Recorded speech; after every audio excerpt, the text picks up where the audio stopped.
If you try to get to the site of the protests in Bahrain, this is what you'll find. Filming here is banned. The military is in control. The voice of opposition silenced.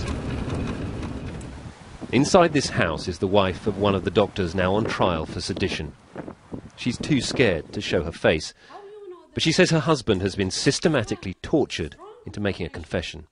He told me that they tortured them a lot, they were hit, and for the last 3 weeks, since they took him from the first day, they didn't allow him to sit for 3 weeks. He was standing all the time.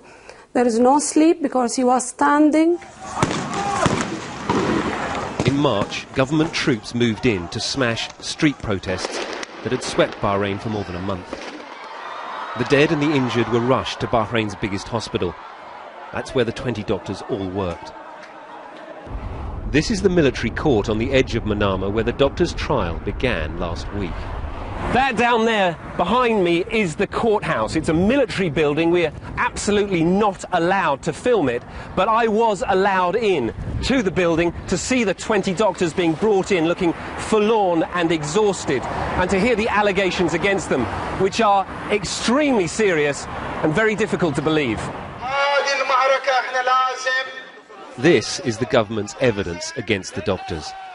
In this video, one of them can clearly be seen leading anti-government protests outside the hospital.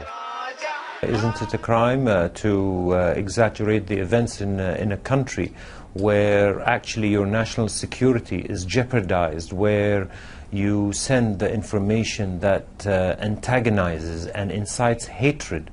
But their families say the doctors are really being persecuted for this, for showing the world hard evidence of government shootings, for going on international television to appeal for the violence to stop. They are innocent. They carry no weapons. Please.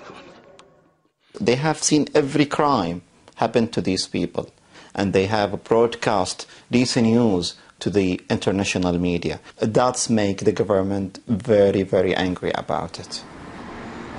Bahrain's ruling family has succeeded in silencing the opposition.